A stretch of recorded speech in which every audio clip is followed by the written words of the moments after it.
وملائكته يصلون على النبي يا أيها الذين آمنوا صلوا عليه وسلموا تسليما.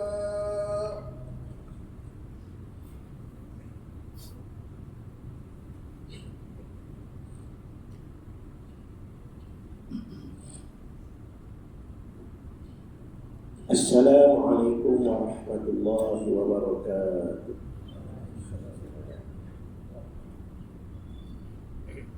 Allahu Akbar, Allahu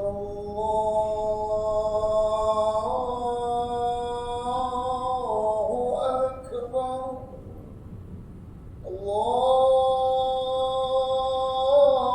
Akbar,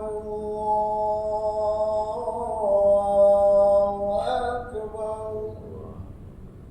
Asyhadu an la ilaha illallah.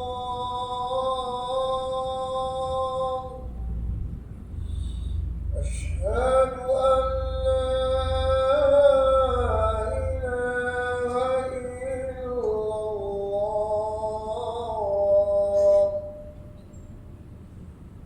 Asyhadu anna Muhammadar Rasulullah.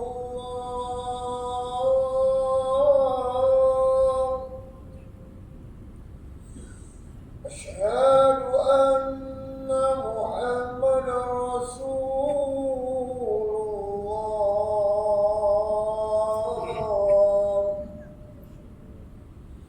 Hayya 'alas shalah.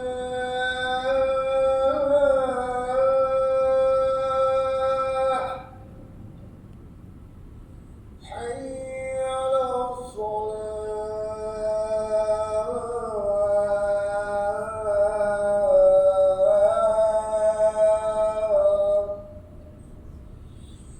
Hayya 'alal falah.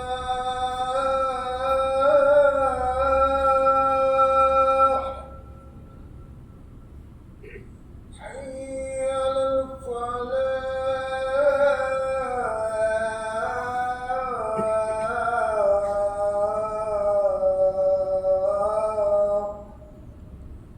Allahu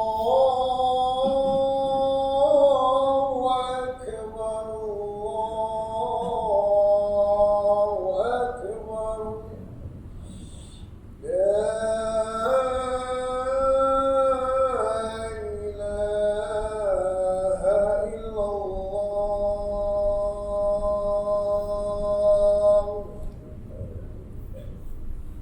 Allahu Akbar.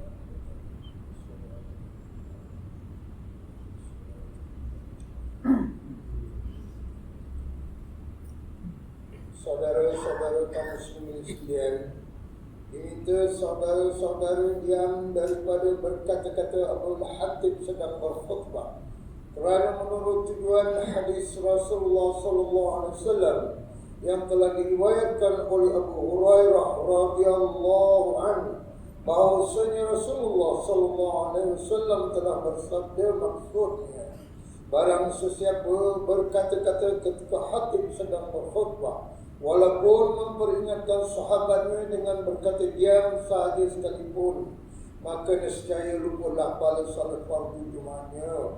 Oleh itu, diamlah dan dengarlah dengan taat. Mudah-mudahan kita mendapat taufik dan hidayah serta rahmat Allah.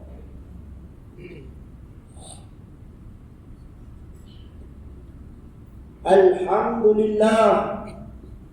Alhamdulillahil qail وعباد الرحمن الذين يمشون على الأرض هونا وإذا خاطبهم الجاهلون قالوا سلاما. أشهد أن لا إله إلا الله وحده لا شريك له وأشهد أن محمدا عبده ورسوله. اللهم صل وسلم على سيدنا محمد وعلى آله وأصحابه أجمعين. عباد الله، ittaqullaha usikum wa iyaya bittaqwallahi faqad fazal muttaqun.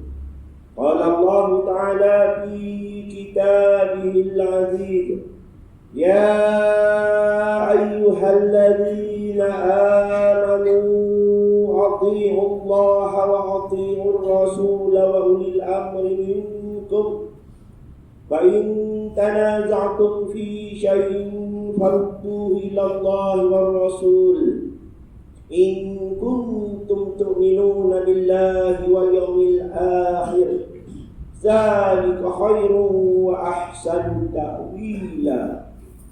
Yang bermaksud, wahai orang yang beriman, ta'ala kamu kepada Allah dan ta'ala kamu kepada Rasulullah dan kepada ulil amri, yaitu orang berkuasa daripada kalangan kamu.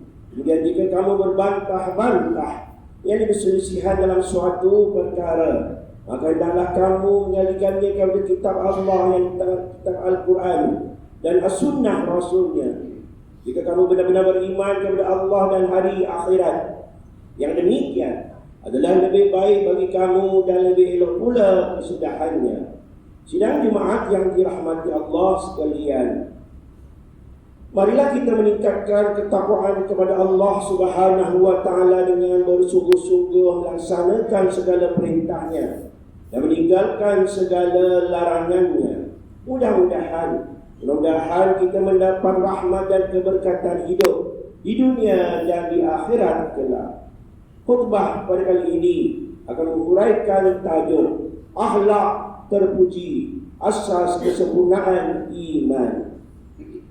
Sidang jemaat yang dirahmati Allah sekalian, Islam merupakan agama yang menitikberatkan akhlak yang terpuji, yaitu perbuatan atau tingkah laku yang sesuai dengan akal dan syarak. Dengan adanya akhlak yang terpuji, umat Islam akan dipandang tinggi dan mulia. Sifat mahmudah ini mesti diamalkan dan perlu ada di dalam diri seseorang Muslim yang mengaku dirinya beriman kepada Allah Subhanahu wa Ta'ala. Jika akhlak yang baik dapat diamalkan secara berterusan, pasti akan mampu melahirkan umat Islam yang mempunyai jati diri dan ketahanan di dalam menghadapi segala cabaran dan ujian hidup di dunia yang serba maju ini. Hal ini jelas dinyatakan di dalam firman Allah Subhanahu wa Ta'ala dalam surah Al-Furqan ayat 63 yang telah dibacakan pada awal khutbah tadi, yang bermaksud, dan hamba-hamba Allah Ar-Rahman, yakni yang diridainya, ialah mereka yang berjalan di bumi dengan sopan santun, dan apabila orang-orang yang berkelakuan kurang adab hadapkan kata-kata kepada mereka menjawab dengan perkataan yang selamat dari perkara yang tidak diingini. Ma'asyiral muslimin rahimakumullah, tidak dapat dinafikan bahawa pada hari ini terdapat di dalam kalangan masyarakat yang masih tidak mengambil peduli di dalam soal memelihara akhlak sesama manusia. Adab yang dulunya menjadi budaya di dalam masyarakat kini sudah semakin hilang secara sedikit demi sedikit. Bahkan sikap tidak menghormati orang, bercakap kasar, mencerca, menghina, membuka aib orang dan sebagainya begitu mudah tersebar di dalam kalangan masyarakat. Sekiranya Allah sesama manusia ini tidak dipelihara dan dijaga dengan baik, perkara ini boleh mendatangkan persengketaan, perbalahan dan permusuhan yang akhirnya akan memutuskan hubungan silaturahmi sesama manusia. Sesungguhnya pembentukan akhlak yang terpuji ini merupakan antara asas utama baginda Rasulullah sallallahu alaihi wasallam, kerana baginda merupakan contoh teladan yang terbaik kepada umat manusia. Di dalam sejarah Islam telah dibuktikan bahawa akhlak terpuji baginda Rasulullah sallallahu alaihi wasallam telah menjadi salah satu cara penyebaran dakwah baginda dan telah berjaya menawan hati orang kafir Quraisy sehingga mereka terikat dan memeluk agama Islam.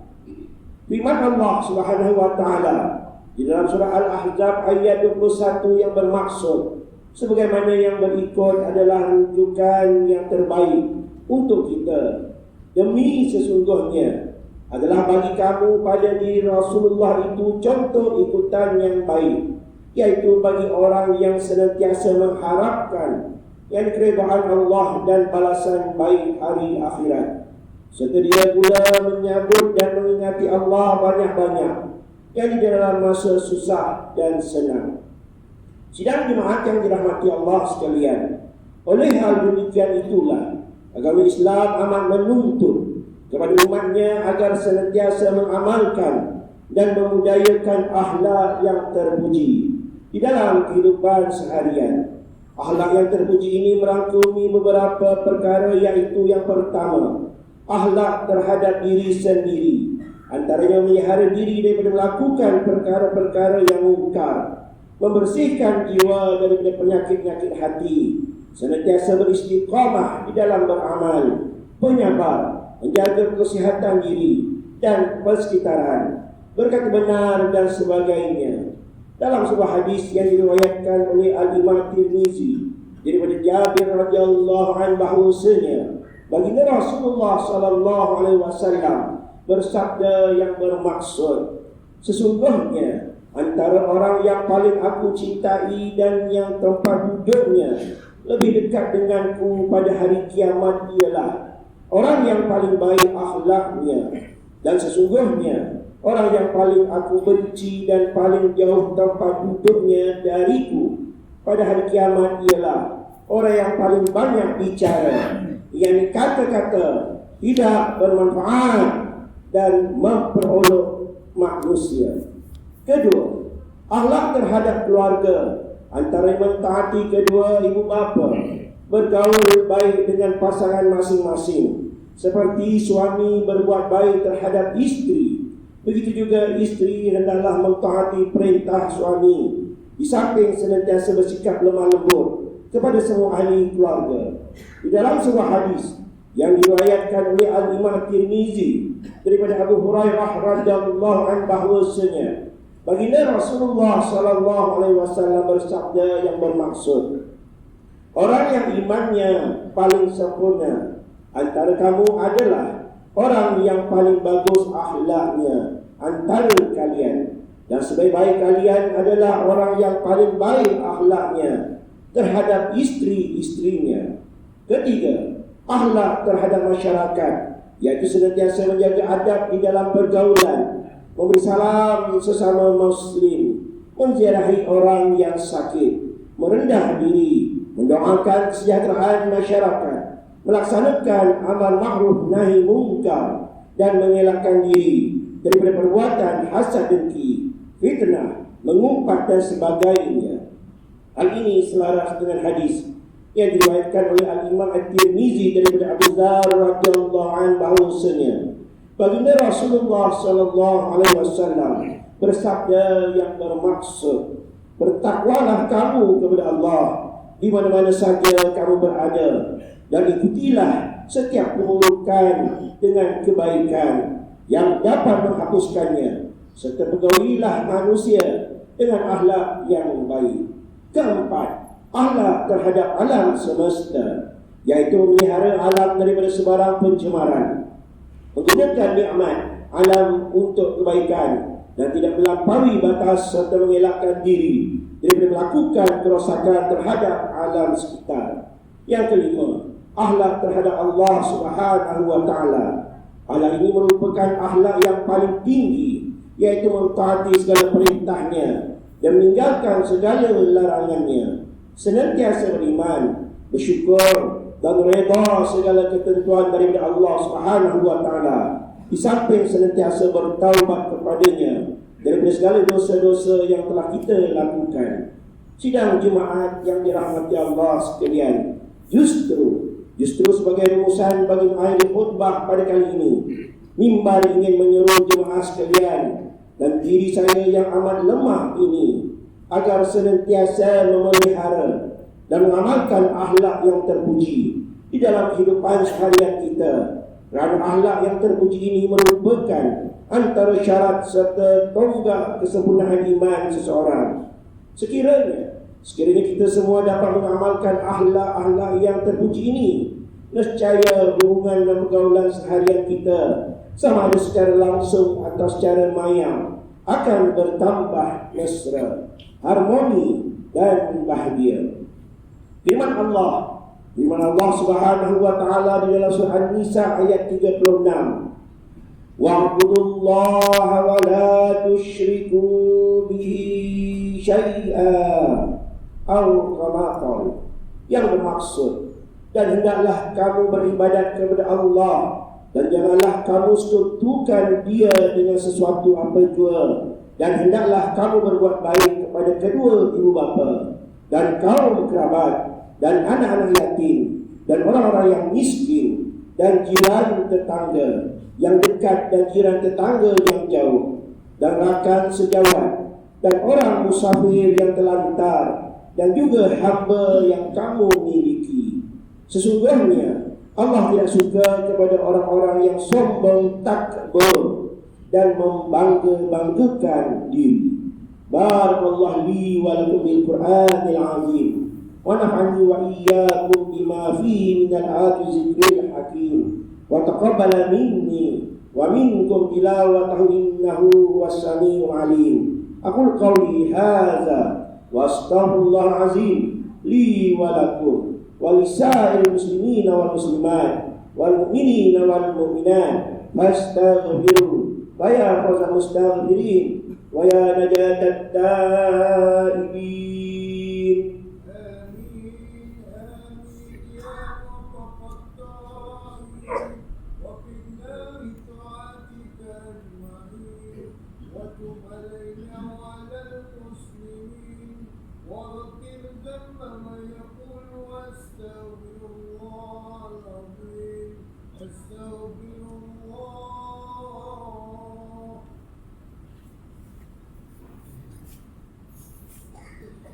Alhamdulillah hamdan katsiran kama amar. Asyhadu an la ilaha illallah wahdahu la syarika lah. Iqraran bi rububiyyatihi wa irghaman liman jahada bihi wa kafar. Wa asyhadu anna sayyidana Muhammadan sayyidul bashar sallallahu alaihi wasallam ala sayyidina Muhammad wa ala alihi wa sahbihi man tasala bin nazarun bi khabar. Amma ba'd, fa ya ibadallah ittaqullaha fima amar wantahu amma nahakum anhu wa zajar. Wahai hamba Allah, ingatlah bahawa dunia ini adalah tempat tumpangan untuk sementara sahaja. Akhirat jualah sebenarnya tempat yang kekal untuk selama-lamanya. Oleh itu marilah kita bertakwa kepada Allah untuk mendapatkan kebahagiaan serta menyelamatkan diri dari siksaan api neraka. Allah berfirman di dalam surah Al-Ahzab ayat 56. Innallaha wa malaikatahu yusholluna 'alan nabi ya ayyuhalladzina amanu shallu 'alaihi wa sallimu taslima. Yang bermaksud, sesungguhnya Allah dan malaikatnya berselawat yang memberi segala penghormatan dan kebaikan kepada Nabi Muhammad sallallahu alaihi wasallam. Wahai orang-orang yang beriman, berselawatlah kamu kepadanya serta ucapkanlah salam sejahtera dengan penghormatan yang sepenuhnya. Allahumma salli wa sallim ala sayyidina Muhammad wa ala ali sayyidina wa maulana Muhammad.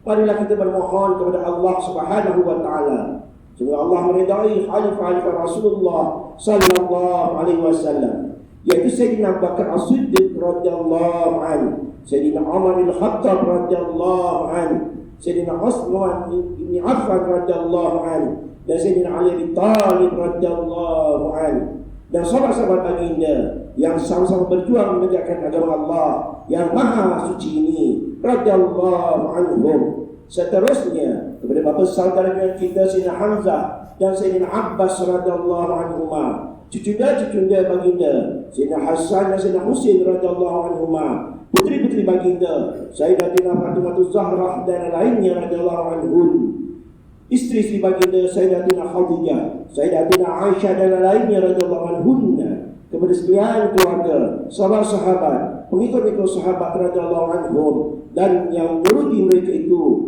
dari semasa ke semasa hingga ke hari kiamat yang dijanjikan. Allahumma bil muslimin wal muslimat, Allahumma bil muslimin wal muslimat, Allahumma bil muslimin wal muslimat, wal mu'minin wal mu'minat, al ahya'i minhum wal amwat. Ya Allah, ampunkanlah sekalian kaum muslimin dan muslimat, mukminin dan mukminat, sama ada yang masih hidup ataupun yang telah meninggal dunia. Ya Allah, ya Allah, peliharakanlah akidah kami yang berlandaskan akidah Ahlussunnah wal Jamaah, aliran al-Asy'ariyah dan al-Maturidiyah. Ya Allah, pelihara, lindungi, jauhi dan selamatkanlah apalah kiranya diri kami ini, zuriat keturunan kami, keluarga kami, dan umat Islam seluruhannya daripada apa jua bala dan bencana, wabak dan penyakit, segala mara bahaya, kesusahan dan segala keburukan. Ya Allah, kurniakan kemuliaan dan kesejahteraan bagi mereka yang jihad dan menafkahkan hartanya ke jalan-Mu seperti pembayar-pembayar zakat, puakah-puakah dan seumpamanya. Ya Allah, kurniakanlah taufik dan hidayah, kekuatan, kesejahteraan dan pertolongan kepada ketua-ketua negara Islam dan raja-rajanya, khasnya kepada Abdul Al-Harith bin Syari'ati, Sultan Ibrahim bin marhum Sultan Iskandar, Sultan yang dituan bagi negeri, dan jajahan Al-Jardar Ta'zim, kepada Raja Sofia binti Al-Marhum Sultan Idris Shah, bermain seni Johor, kepada Tengku Ismail Sultan Ibrahim Tengku Mahkota Johor, dan Cik Puan Besar Khalidah binti Mustamam, paduka putera-putera dan putrinya, kerabat-kerabat diraja dan rakyat sekalian. Allahumma a'zal Islam wal muslimin, wahzul kafarat wal mutadawwal musyrikin, wa kullu man huwa din. Allahumma farij humumal muslimin, wa tidainil 'anil madinin, wa hasil khalasal masjunin, وَلِهَذَا الْبَلَدَ آمِنًا مُطْمَئِنًّا رَحِيًّا وَسَائِرَ بِلَادِ الْمُسْلِمِينَ آمين يا رب العالمين.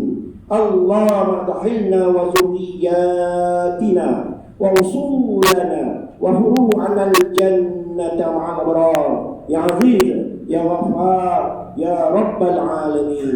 ربنا هب لنا من أزواجنا وذرياتنا قرة أعين واجعلنا للمتقين إماما. ربنا اغفر لنا ولإخواننا الذين سبقونا بالإيمان ولا تجعل في قلوبنا غلا للذين آمنوا ربنا إنك رؤوف رحيم. ربنا آتنا في الدنيا حسنة وفي الآخرة حسنة وقنا عذاب النار وقنا عذاب النار وقنا عذاب النار والحمد لله رب العالمين. عباد الله إن الله يأمر بالعدل والإحسان وإيتاء ذي القربى وينهى عن الفحشاء والمنكر والبغي يعظكم لعلكم تذكرون. واذكروا الله العظيم يذكركم واشكروه على نعمه يزدكم ولذكر الله أكبر والله يعلم ما تصنعون. أقيموا الصلاة.